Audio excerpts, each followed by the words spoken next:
The morning was calm, the kind that made the little town of Fairview seem frozen in time.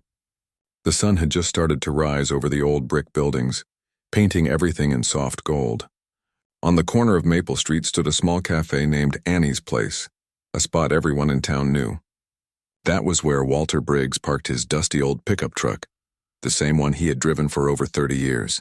The truck was old, a bit dented, and its blue paint had faded with age. But it ran perfectly because Walter cared for it like a friend. Walter was a man in his late 70s, tall but slightly bent from years of hard work. He was quiet, polite, and never caused any trouble. Most people in town knew him as Mr. Briggs or the old mechanic. He had once owned a small workshop where he fixed engines, tractors, and anything that ran on wheels. After retiring, he kept himself busy by helping neighbors for free and stopping by Annie's Cafe each morning for black coffee and a biscuit. That morning seemed like any other. Walter parked his truck in the lot, not noticing the small sign that read, "Reserved for official use." Usually those spots were empty, and no one ever said a thing. He switched off the engine, grabbed his cap, and stepped out slowly, stretching his back.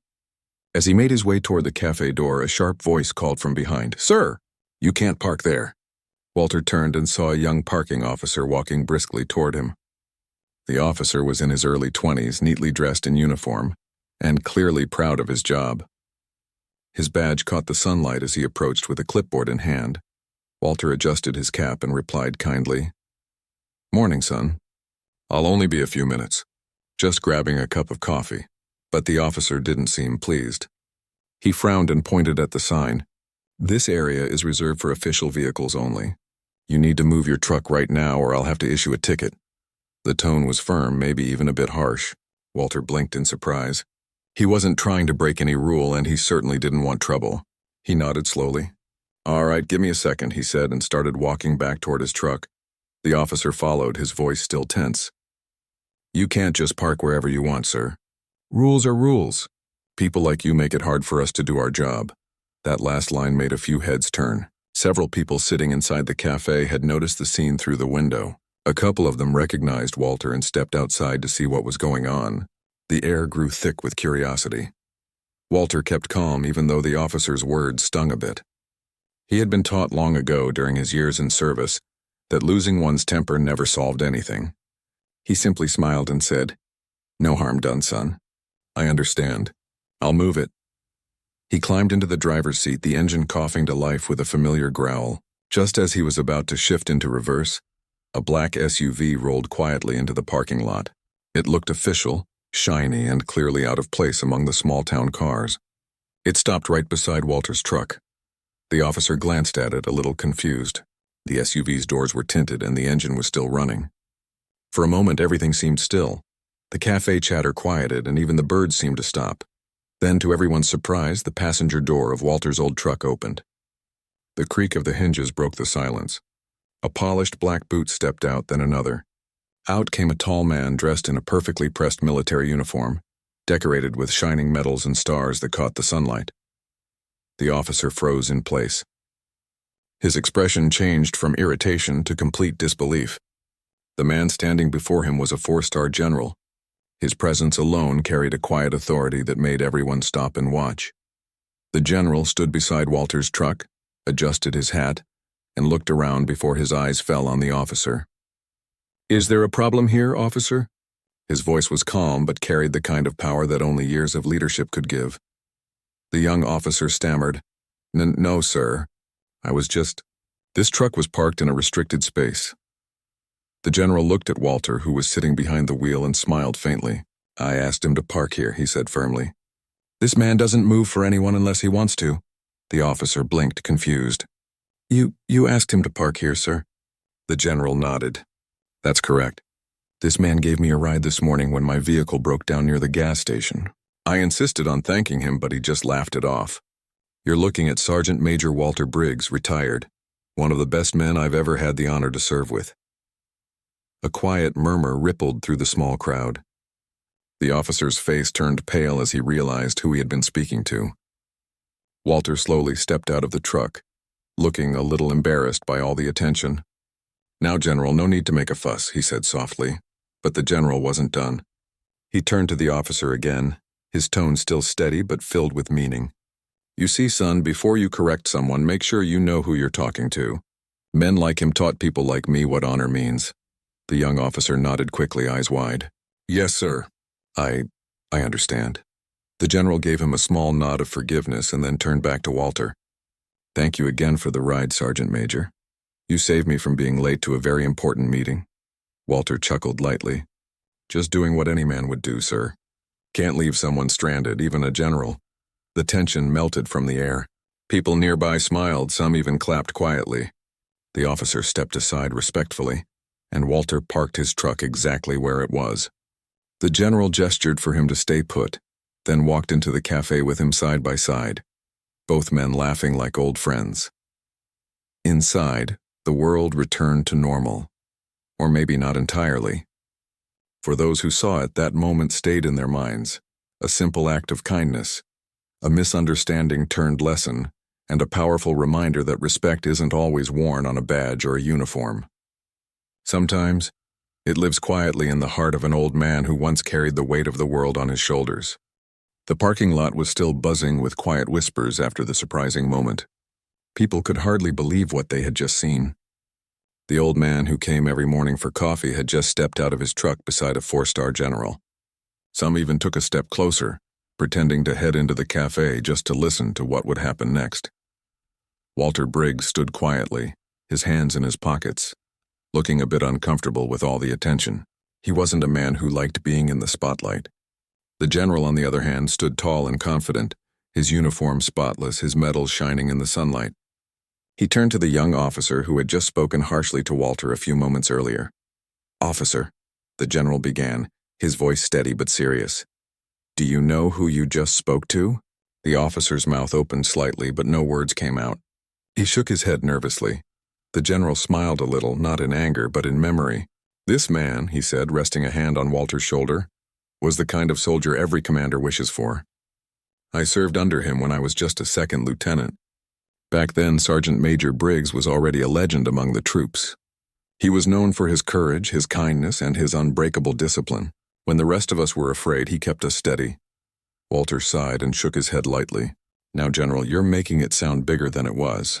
I just did my duty like everyone else." The general turned to him with a warm smile. "You did far more than that. You kept people alive. You taught men like me what real leadership means." The small crowd standing near the cafe's door fell completely silent. Even the officer lowered his head, realizing how wrong he had been just moments ago. The air felt heavy but respectful. The general continued, "You see, when our convoy broke down near the gas station this morning, I was stranded for nearly an hour. No one recognized me out of uniform, and no one stopped to help. Then this man pulls over in his old pickup truck, asks if I need a ride, and doesn't ask for a thing in return. That officer is who he is. He didn't care who I was. He just saw a man who needed help." The officer nodded slowly, ashamed of his earlier tone. I'm sorry, sir. I didn't know." Walter waved a hand, trying to ease the tension. "No harm done, son. You were just doing your job. We've all had days like that." The general gave a short laugh. "Still the same man, Sergeant Major, always calm, even when the world turns upside down." Someone in the crowd, an older man who often sat outside the cafe, called out, "Walter, you never told us you were in the army." Walter scratched the back of his head, looking shy. "Well, that was a long time ago," he said. "No point talking about it now. The past belongs in the past." But the general shook his head. "Some past deserve to be remembered," he said firmly. "When we were overseas, it was this man who carried wounded soldiers on his back again and again under fire. He risked everything, not for glory, but for his men. I still remember the night he pulled me out when our vehicle got hit.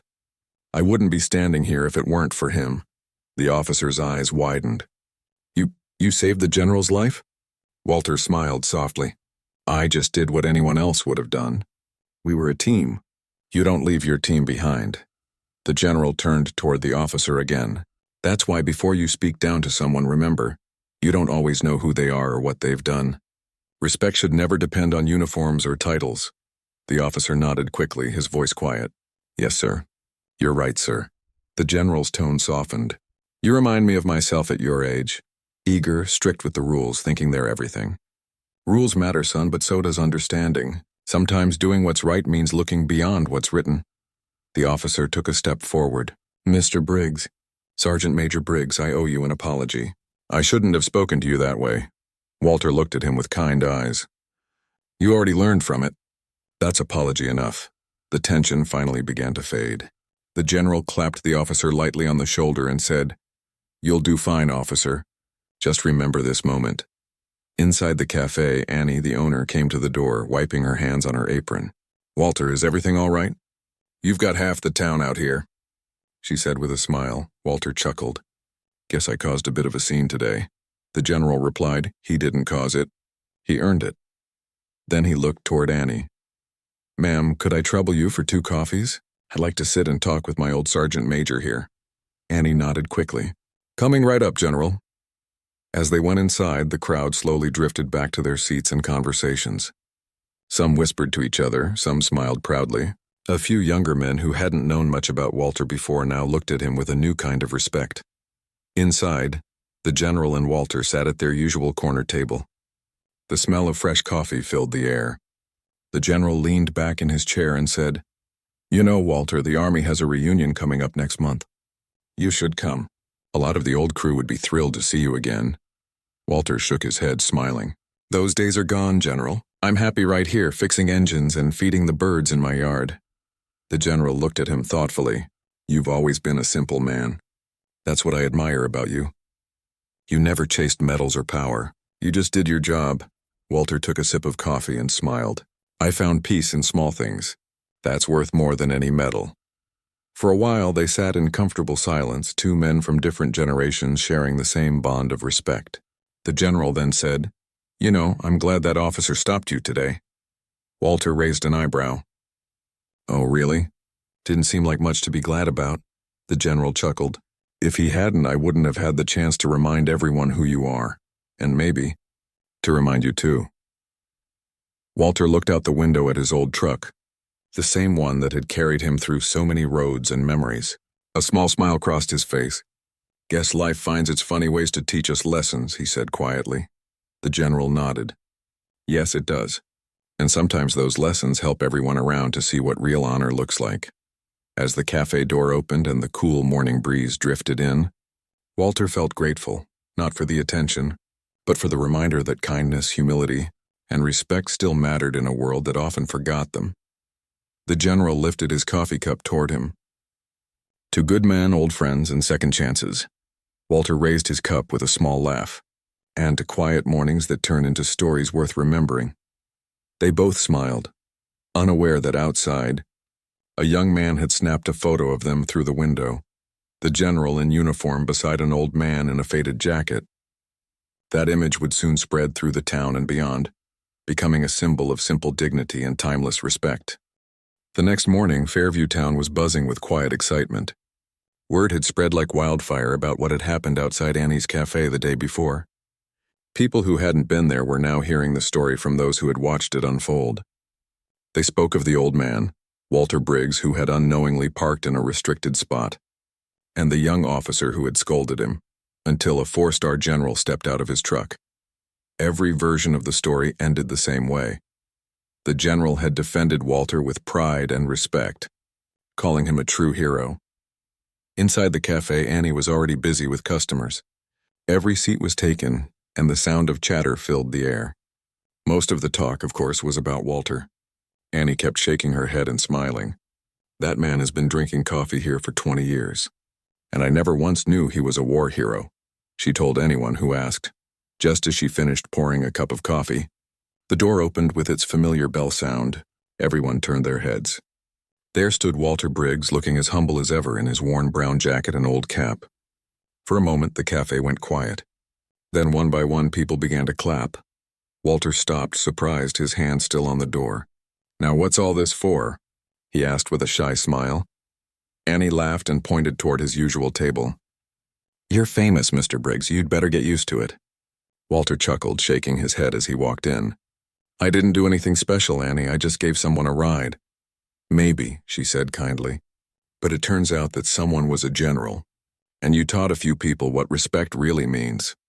Walter sat down at his corner table, trying not to make a big deal of it.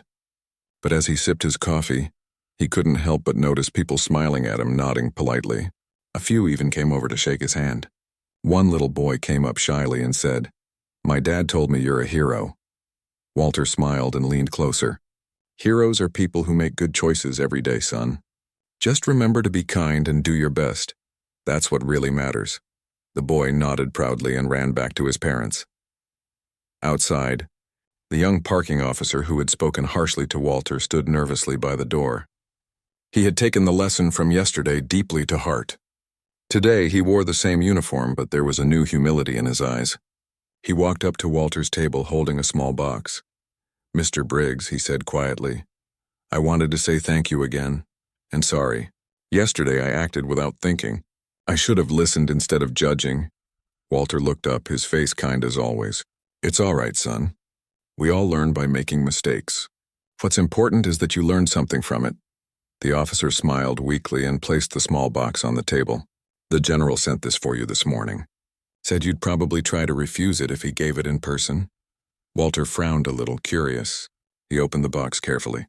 Inside was a small golden coin engraved with an eagle and a flag, the Medal of Honor coin given by high-ranking officers for acts of exceptional service. A note rested beneath it. "For the man who taught me that true strength lies not in rank but in heart." General Robert Mason Walter stared at it for a long moment, his eyes softening. "He didn't have to do that," he whispered. The officer smiled. "He said you'd say that too." The cafe was quiet again as people watched the simple but powerful moment. Annie wiped a tear from her eye behind the counter. "That's the most beautiful thing I've ever seen," she whispered to herself. Later that day, the general himself arrived back in Fairview, not in a motorcade, but in the same black SUV. This time the whole town seemed to know. Reporters had gathered quietly near the street, and a few photographers waited by the cafe door. The general stepped out, walked straight into the cafe, and greeted Walter like an old friend. "Sergeant Major Briggs," the general said warmly, "you've caused quite a storm." Walter chuckled. "Didn't mean to, sir. I just wanted my morning coffee." The general laughed heartily. "And yet, here we are. Half the town talking about you, and the rest probably will by tomorrow. You've reminded people what respect really means. It's not about the badges or titles. It's about how we treat one another." He then turned to the small crowd inside the cafe. "Let me tell you something about this man," the general said, his voice clear and strong. "When I was a young lieutenant, I made my share of mistakes. And every time, Sergeant Major Briggs was the one who reminded me to stay humble.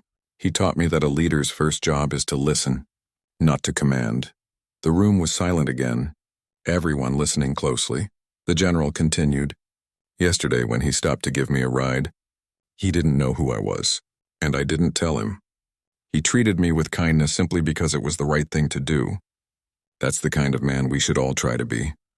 The crowd applauded softly, touched by his words. Walter sat quietly, his cheeks slightly red from embarrassment.